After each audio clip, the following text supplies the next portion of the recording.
Hi there, and welcome to the Hillview Community Church YouTube channel. And my name is Scott, and this is Martin. And we're the pastors here at Hillview. And this is our YouTube channel where you can catch up with all the different sermons that we've preached over many years. And we do hope that you enjoy watching this video. So here in this video, you'll find the sermon that's just been preached the past Sunday, and you'll also find out a bit about what is happening in the life of the church as well. But there's other ways that people can connect with us as well. Yeah, we'd love to keep in touch with you. One of the best ways to do that is by going to hillview.cc/mailing list, and you can sign up there for our weekly news email. Also in the description below and at the end of the video, there will be details of our social channels and things like that. So please do get in touch. We hope that this video is a blessing to you, and please get in touch if there's anything that you would like to chat about, or if there's any way that we can help you as well. Be blessed. Here are a few things coming up at Hillview for you and our church family. Join us for Fly Cup every Wednesday morning from 9 a.m. to 12 p.m. in the Hillview Lounge. It's the perfect spot to enjoy some tea and coffee, snacks, and chat with friends old and new. There'll be newspapers to browse, board games to try your hand at, and plenty of good crack. We'd love to see you there. Everyone's welcome. Are you in secondary school? Emma, Ian, and Jonas would love for you to join them at Moving Up, happening today during the service. Head out to room 4 for brilliant chats about all sorts of topics, plus some tasty snacks. It's a really relaxed space to talk, get to know others, and have a laugh. When the kids go out to kids' church, that's your cue to come along. Our next prayer gathering is on Sunday the 25th of January in the Hillview Lounge. Come for 6:15 p.m. to lift the world and each other up in prayer. Everyone is welcome to join. The next men's Bible study is meeting on Saturday the 31st of January in the Hillview Lounge. The guys will continue exploring the Sermon on the Mount. Come for some breakfast at 7:45 a.m. with the study wrapping up around 9 a.m. Alpha starts tomorrow night at 7 p.m. here in the Hillview building. Alpha is a relaxed and welcoming space for anyone curious about faith.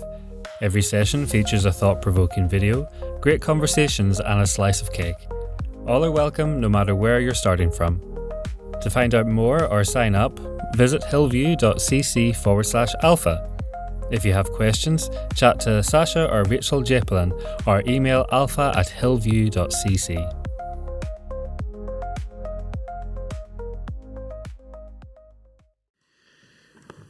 Good morning, everyone. It's really great to be here. There's a little change to our schedule in light of what happened last week. Well, and the week before, we've had to not be in this building for the last couple of Sundays. So we were due to be back in 2 Corinthians this morning, but hopefully most of you caught that online because we did that together over at Cantor and via a live stream. So we're not in 2 Corinthians. As Sasha mentioned, we're going to be looking at a kind of standalone topic on the transcendence, the otherness of God this morning. Just for your encouragement, I mentioned this in the weekly news, but just to flag it because it really was encouraging to me. I was at a wonderful prayer and fasting gathering this week.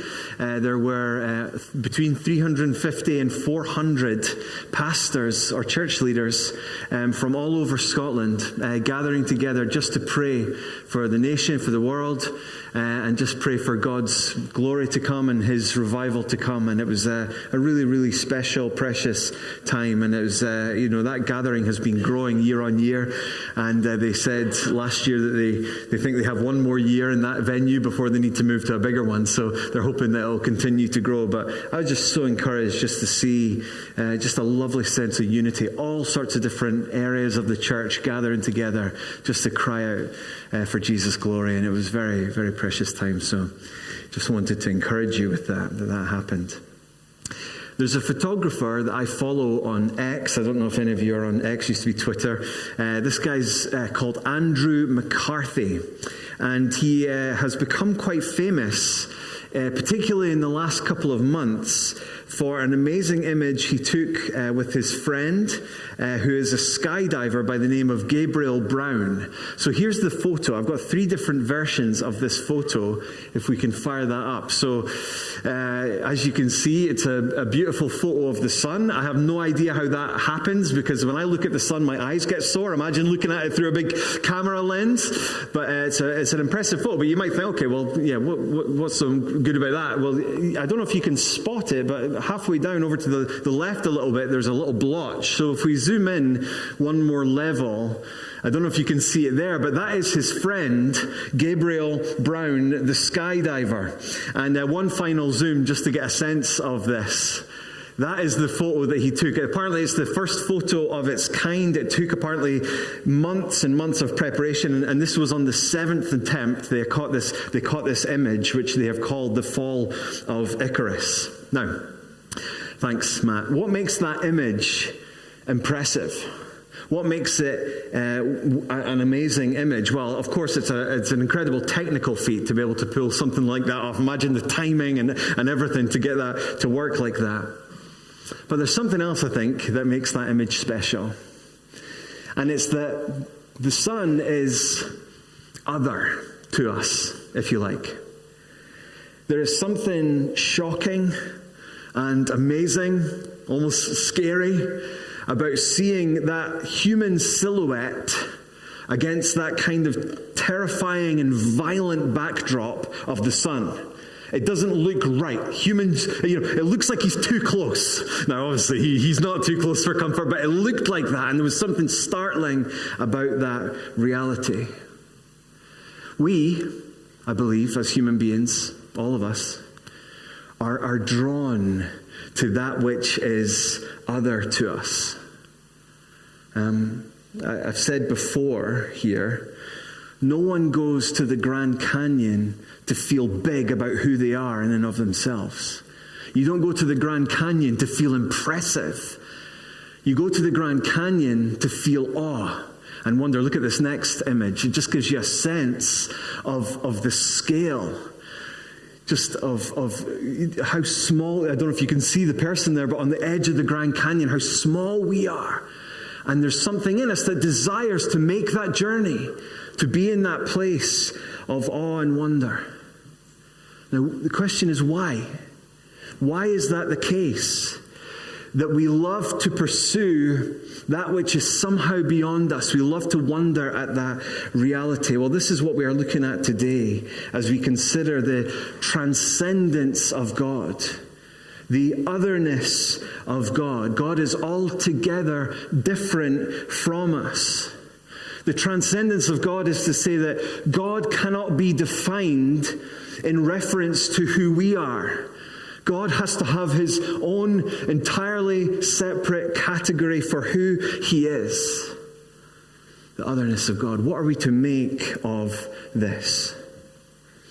There surely could not be too many men in the history of humanity who lifted his eyes and saw and understood as much of God as the Apostle Paul.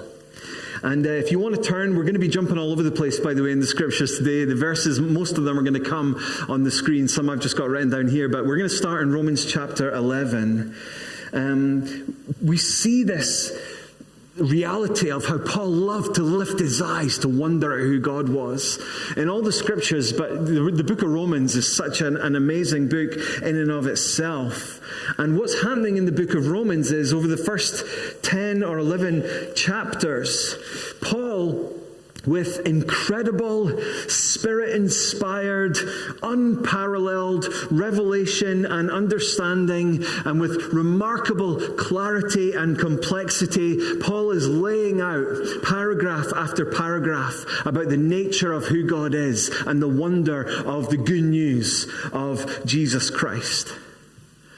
Yet despite all of that, the revelation that God had given to him, the clarity of what he lays out in these chapters with great precision and care, Despite all of that, Paul gets to this marker. It's a key point in the book of Romans at the end of chapter 11. And listen to what he writes in conclusion to this section of the letter. He says, "Oh, the depth of the riches and the wisdom and knowledge of God."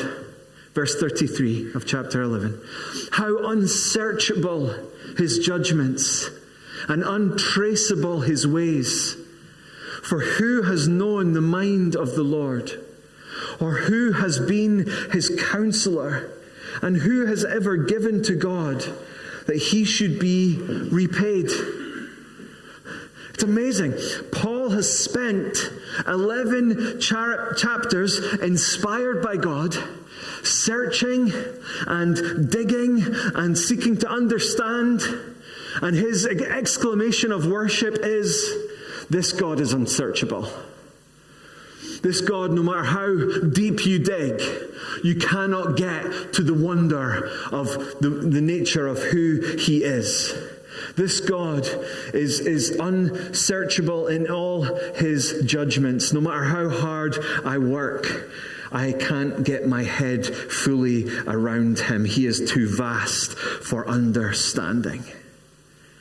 He's other to us. And the question I want us to wrestle with this morning is that good news? Is it good news that God is altogether distinct and different from us? Well, it seems to be for the Apostle Paul.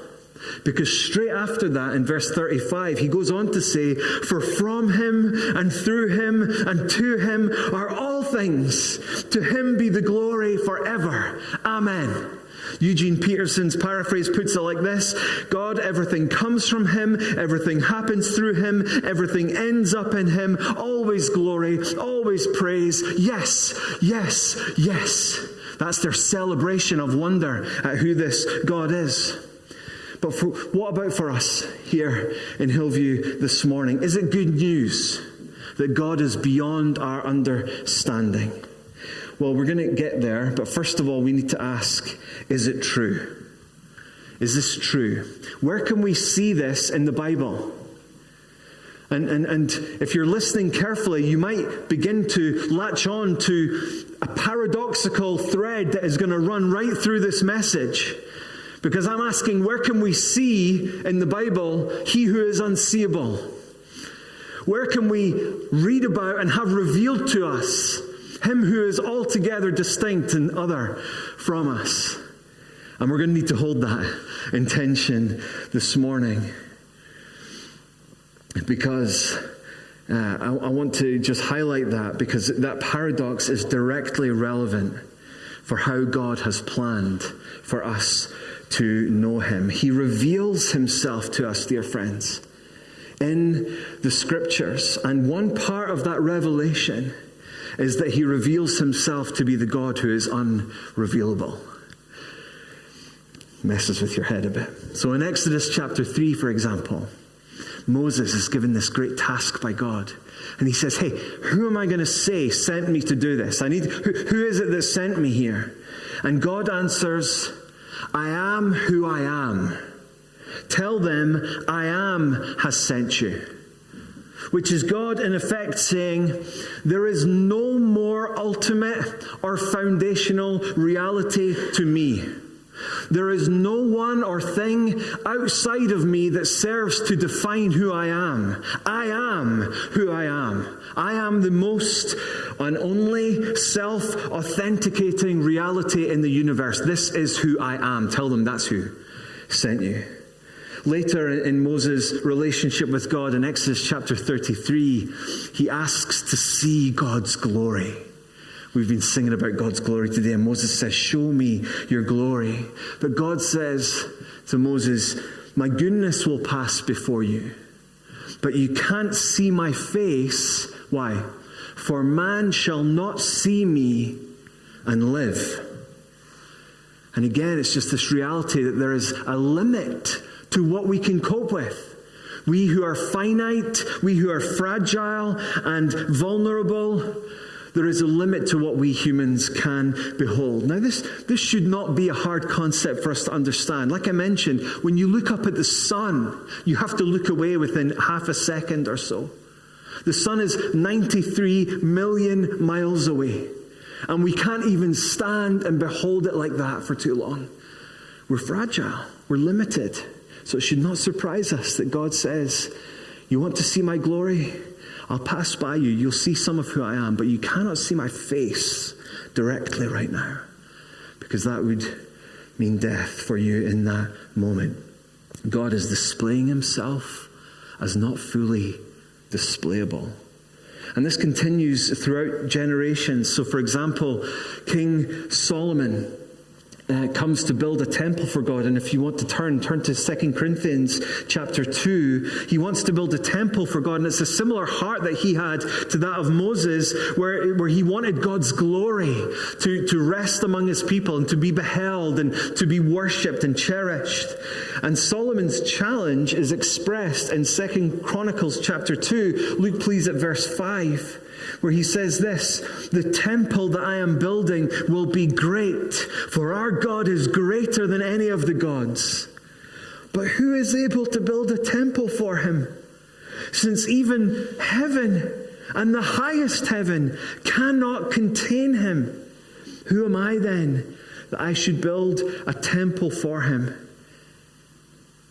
It's not just that God, friends, is a significant part of this world. It's that he's so far above and beyond this world that he cannot even be hemmed in or bound, even by the perimeter fence of the known universe. The heavens, even the highest heavens, cannot contain him. And so the psalmist pours out his praise. For example, in Psalm 97 verse 9, he says, you, O Lord, are most high over all the earth. You are exalted far above all gods. Now, again, is this good news? Well, it seems to be in this psalm. In this psalm, it starts in verse 1 by saying, the Lord reigns, let the earth rejoice, let the many coastlands be glad.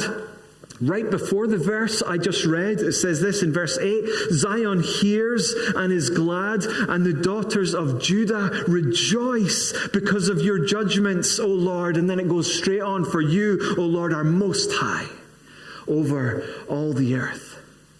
This great God of ours. Now, is this just an Old Testament reality? No, not at all. This continues into the New Testament. If you please turn forward towards the end of the Bible to 1 Timothy, and you're going to see there Paul is writing about the Lord Jesus. And listen to what he writes to Timothy in 1 Timothy chapter 6, verse 15. He says that God is the blessed and only sovereign, the King of kings and the Lord of lords, who alone is immortal and who lives in unapproachable light, whom no one has seen or can see. To him be honor and eternal power. Amen. So this is not just limited to the way that God reveals himself up until the coming of Jesus. There is a sense in which Jesus himself is cloaked in unapproachable light. And again, it's just incredible, isn't it? Because this is the Jesus who was spoken to, who touched people, who walked with people, journeyed with people, camped with people, cared for people. This is Jesus of whom John said, we have seen his glory. Glory as of the only Son from the Father, full of grace and truth. But Paul here, writing to Timothy, Paul, even who himself encountered the resurrected Christ in the light that shone from heaven and heard his voice, he knew this God was not a God to be trifled with. He was well qualified to speak of the unapproachable light within which Jesus lives and dwells, has his being. The writer to the Hebrews testifies in the same way. He says, Jesus, our high priest, this is Hebrews 7:26. He is holy, Jesus is, innocent, unstained, separated from sinners, and exalted above the heavens. So there's just this constant message throughout the Bible. There are so many other places we could have looked. This idea of the revelation of the unrevealable God. The encouragement for us to get to know He who is unknowable. To draw near to this God who is far above the heavens. I wonder how all that lands on you. I know that for some in this room, there's rejoicing and celebration and wonder at this great God. But I am fairly sure there will be at least some who are beginning to really struggle with the tone of some of this. We can struggle with this reality. And it's good to know we're not alone in that. And again, as you look at the Bible, you see so many examples of people who struggled to get to grips with this idea of God who is altogether different from us. I mean, right through the Bible, right from Adam and Eve. You think of the way that they sought to put themselves in God's place. You think of Abraham in Genesis chapter 18. He's almost like respectfully trying to negotiate with God about what God is about to do. But you can see his trepidation as he says, please God, would you change your plans here? You think of Jacob and the idea of him wrestling with God. What's going on there? He wanted a blessing from God, but he knew that was nothing to be trifled with. He knew that was going to take effort and it was going to be difficult, and he needed to be careful as he approached God. Think of the psalmist's repeated cries of lament and grief, which can be such a help to us when we're feeling pain and sorrow. Because I think the fact that these cries of lament and sorrow are in the Bible, it shows us that God cares in those moments. And your cries are not irrelevant to Him. But there's almost this desperation because of a seeming silence from God. God, why have you hidden your face from me? Why are you so far from me? This repeated cry comes out. Jumping forward now a little bit, think of Peter's reaction when Jesus is transfigured. It's a remarkable passage. We get this breaking in of the reality that Jesus dwells in unapproachable light. And what is it that Peter wants to do? He wants to build little tents and stay there. He says, let us stay here, God. And God says, no, listen to me. There's work to be done. The point is this: Peter is trying to take the wonder of God and package it for himself. Hold God in for that moment. And God's saying, I will not be held in this moment.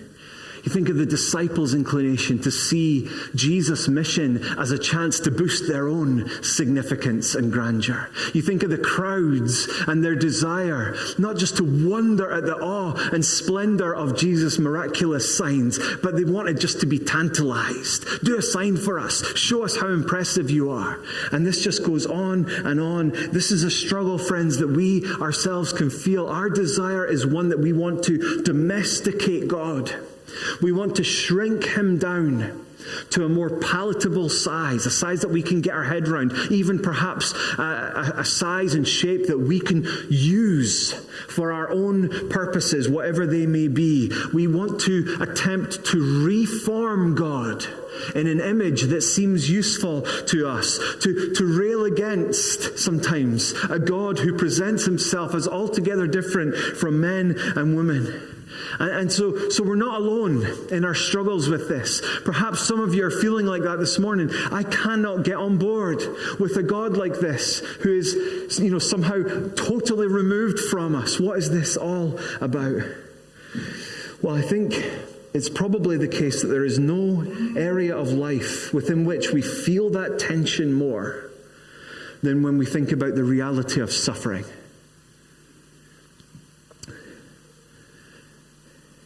When suffering comes into our lives, God's transcendence can seem particularly difficult to us, even perhaps particularly objectionable to us. Which of us haven't either thought or said, or at least heard from others around about us, I couldn't believe in a God who would let that happen. I can't get on board with a God who would let this stuff happen in this world. Where was God then, in that moment? If there is a God, he clearly is not interested in my pain. These are things I'm sure that all of us have felt at points. But dear friends, the Bible is not silent on the question of God's heart about suffering. And it is not silent with regard to this question of his transcendence and otherness in the face of suffering. And this, in part, it's about other things as well, but this is a huge part of what the book of Job is all about. And I would love for you to turn there, please. God permits suffering to come into Job's life. And he struggles with that, as we can. He starts with the most incredible affirmation of God's goodness and God's wisdom. So Job, in chapter 1, over the course of a few moments, he comes to hear of the destruction of his property. Imagine this for yourself. The destruction of his property, the destruction of his business, and even the loss of life of all of his children. Let's read from verse 20 of Job chapter 1. It says, after hearing this, it says, then Job stood up, tore his robe, and shaved his head. He fell to the ground and worshipped, saying, naked I came from my mother's womb, and naked I will leave this life. The Lord gives, and the Lord takes away. Blessed be the name of the Lord. What's he doing there?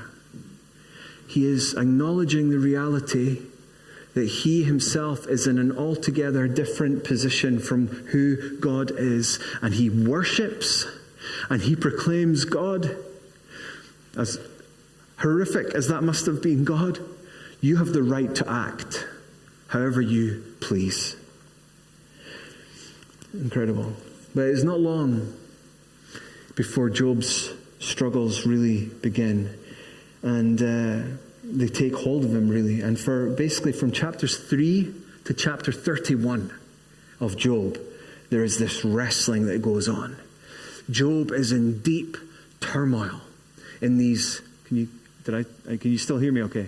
Yeah, sorry, I thought my mic went off for a second. You can still hear, you can hear of the turmoil that Job is feeling in these chapters. And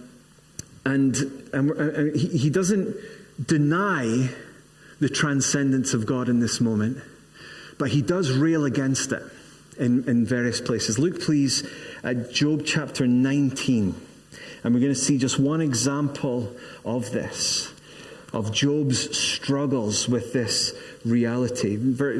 Chapter 19 and verse 6. He says, it is God who has wronged me and caught me in his net. I cry out violence, but get no response. I call for help, but there is no justice. He has blocked my way so that I cannot pass through. He has veiled my paths with darkness. He has stripped me of my honor and removed the crown from my head. He tears me down on every side so that I am ruined. He uproots me like a tree. His anger burns against me. And in these chapters, there's just chapter after chapter of complaint about the struggle that Job is feeling. Why has God done this to me? Why is he so far off? Why is it that others seem to get through life and not have any issues, and I go through life and it's pain after pain and struggle after struggle? Where is God in all of this? And we can all relate to this, right? And the question is, how's God going to respond to Job? Is he going to respond with an apology for his seeming distance and silence? Is he going to respond with a defense of his otherness, or a denial of his otherness? Is he going to respond with repeated assurances of his nearness and intimacy and love and care? Well, that's what we might like to hear. And we do hear some of those things in other parts of the scriptures where we need to be careful, we need to hold things together. But it's not what we hear in Job, this book that is specifically about this issue among others. Look at what we hear from God's response in Job chapter 38. So it says this from verse 1. Then the Lord answered Job. From where? From the whirlwind. He said, who is this who obscures my counsel with ignorant words? Get ready to answer me like a man. When I question you, you will inform me. Where were you when I established the earth? Tell me if you have understanding. Who fixed its dimensions? Certainly you know. Who stretched a measuring line across it? What supports its foundations, or who laid its cornerstone while the morning stars sang together and all the sons of God shouted for joy? Where were you, Job? You're not like me. That's the point. And this goes on just relentlessly for 2 more chapters. And then we get a little glimpse of Job's response. It says there, let's read from verse 1 of chapter 40. God's still speaking here. The Lord answered Job, will the one who contends with the Almighty correct him? Oh, dear friends, please don't come with a mindset and a heart posture that is here to correct the God who made the heavens and the earth. Let's pray for the Spirit's grace to humble ourselves so that God need not humble us. Will the one who contends with the Almighty correct him? Let him who argues with God give an answer. Then Job answered the Lord, I am so insignificant. How can I answer you? I place my hand over my mouth. I have spoken once and I will not reply. Twice, but now I can add nothing. Starkly, tellingly, God then continues his, could call it a dressing down of Job for 2 more chapters. And Job responds again in verse 1 of chapter 42. Then Job replied to the Lord, I know that you can do anything. No plan of yours can be thwarted. You asked, who is this who conceals my counsel with ignorance? Surely I spoke about things I did not understand, things too wondrous for me to know. Job realizes he's been mistaken. Verse 3, you asked, who is this? Just read verse 3. You said, listen now, and I will speak. When I question you, you will inform me. I had heard reports about you, but now my eyes have seen you. Therefore I reject my words, and I'm sorry for them. I am dust and ashes. Now, we're going to look at this in a bit more detail. But after that, God restores Job to a position of far greater blessing and goodness than he had known in his life before. What is God's response to Job's struggle with the fact that God is transcendent, that God is over him, that God is ultimate and sovereign? What is God's response? It's not to apologize for that fact, but it is to underline it. His response is to, in the most stark and sort of relentless fashion, drive deep into Job's heart that God is God and Job is not.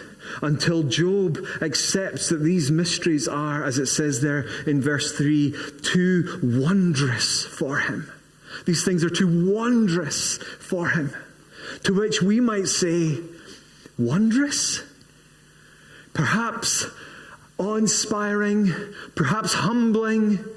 But Job says, this is wondrous. Is that our response? Maybe you're saying it doesn't feel wondrous. This feels harsh. this feels uncaring. Perhaps even it feels a little untimely, this sort of exaltation by God of who he is in the face of Job's suffering. We have to be honest about our struggle with this. And we have to listen to the truth of the scripture that in the face of suffering, God does not apologize, nor should he, for his otherness and his sovereign power and authority. He underlines that he is God and we are not like him. And here's the message, friends. This is what I want us to see. We're coming to a close now. I want us to see that this is good news. I know it lands heavily sometimes on us. But this is good, wonderful, precious news for us here today. We've seen the transcendence of God. We've acknowledged the struggle that we feel with that. And now I'm just praying. And you, pray, please join me in praying that God will enable you to see the glory of this for you in your life today and in these coming days. Pray, even now. Why is this good news? A few reasons as we close. Firstly, because it shows that God is not like us. And that is very good news. That's what God is showing Job over and over and over again in these chapters. We don't want a God who is like us. Right? We often think we do. We try and make God in our own image, but we should not want a God who is just like us. Just like a child who thinks they should be the boss all the time. A child who thinks they should have as much ice cream as they can and shouldn't be held to one portion. A child who thinks they should have unfettered access to whatever area to play, no matter how dangerous it might be. A child who thinks that they should be able to have as much screen time as they want to enjoy. Of course, that child thinks that's the place of blessing, thinks that's going to lead to good things in their lives, but it's not true. They're mistaken, and they soon realize it. And this is the same for you and I. We need a God who is very, very different to us.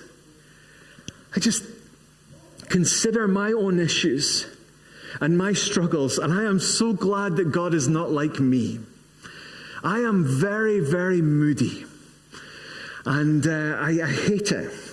And I'm very glad that God is not moody like I am. He doesn't have good moments and bad moments. He doesn't have loving moments and uncaring moments. You don't have to worry that you're going to catch God in a particularly bad mood one day. I don't have a clue how to solve my own problems, let alone the problems of this world. I'm clueless. God is not clueless. God knows what he is doing, and he is perfect in wisdom and understanding. I am weak and powerless to effect real lasting change. God is strong and able. I am bitter and I am selfish. God is perfect in love and kindness and generosity. You do not want a God who is like me, and you should not want a God who is like you. And God is not like us. He is altogether different from us, and that's good news. That's the first thing. Secondly, it's good news because it tells us that God cannot be swayed. He cannot be swayed. God has a plan for this universe. And because of the fact that he is perfectly distinct from this world, we can trust that he's not making it up as he goes along. What kind of a worldview is that? If you're hoping for a God who just kind of deals with what comes before his plate, whatever scenario you might be in, we can trust that God is not making it up. We can know that God is not dependent on resources from within his creation to bring about a good ending to the story. We can know that God is not anxious about how your story will turn out. He knows. And you can know that, and you can trust him in that. We are dependent people. God is independent. That's good news. Thirdly, following on from that, God is working his plan out. This is another reason this is good news in light of the transcendence of God. Because of this fact that God is not swayed by circumstances that come at him, we can trust that he is working his plan out, that he is sovereign over all struggles, that his character and the essence of who he is not compromised by whatever trauma has come into your life. God knew, friends, he knew that he was going to bring Job to this point of surrender, and he knew that that was for Job's good, that Job would say, this is wondrous. In all the pain, this is wondrous. This is a beautiful thing. God knew that. God knew that he was going to bring greater blessing into Job's life than he ever could have dreamed or imagined. And this is good news for us, because through Christ, we who are brought in to be part of the people of God, this is the story for all the children of God. I once heard Don Carson preach a message on the book of Job, and he said this. He said that the last paragraphs are to the book of Job as the last chapters of Revelation are to the story of God's people. You just go to Revelation chapter 20, 21, and you just see the beautiful goodness and blessing that is coming for the children of God, infinitely greater than any material blessing you have or even that Job came to know at the end of the book of Job. There is coming great blessing, no more pain, no more sadness, no more tears, them wiped away, diseases healed, life forevermore with God and his people in the most beautiful, restored, redeemed creation with no limitations, no sin, no shame, forevermore. In the glorious light of Jesus. That's what God's bringing about. God is working his purposes out in your life. You can trust him. And you know that beautiful analogy, I think it was Corrie ten Boom. She said, we look up and we just see this mess of, like a tapestry, but like the back side of it and just a mess of threads. It just makes no sense. That's how we look up. And God is in heaven looking down, weaving this beautiful tapestry of your life.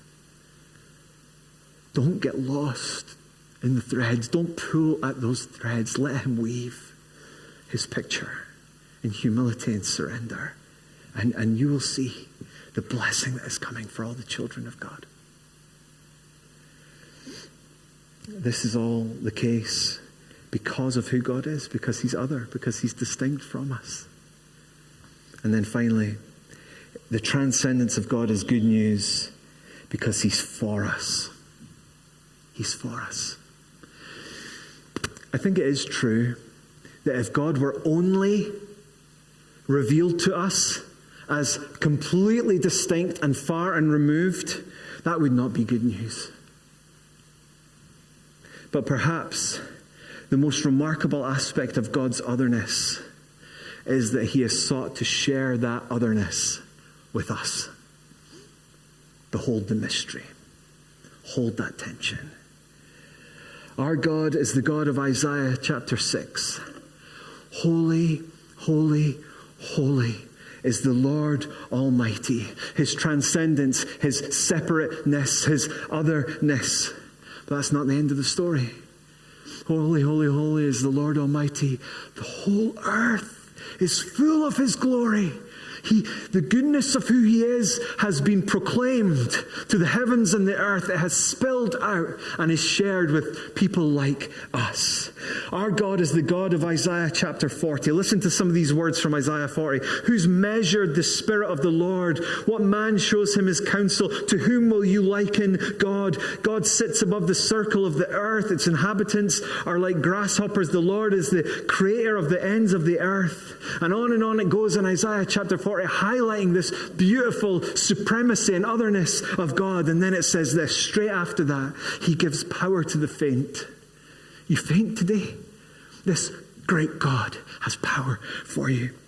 To him who has no might, he increases strength. Even youths shall faint and be weary, and young men shall fall exhausted. But those who wait for the Lord shall renew their strength. They shall run and not be weary. They shall walk and not be faint. We don't have time, but we see this in other places. John 13, Jesus knew that the Father had given him all things, so what did he do?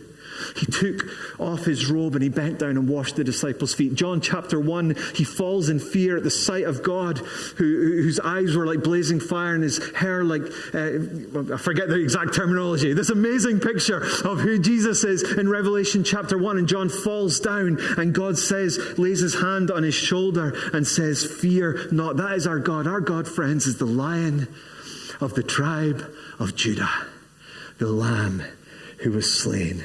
He is the God who is far off, who has come to us at the cross of Jesus Christ and has made a way for us to be welcomed into the wonder of who he is.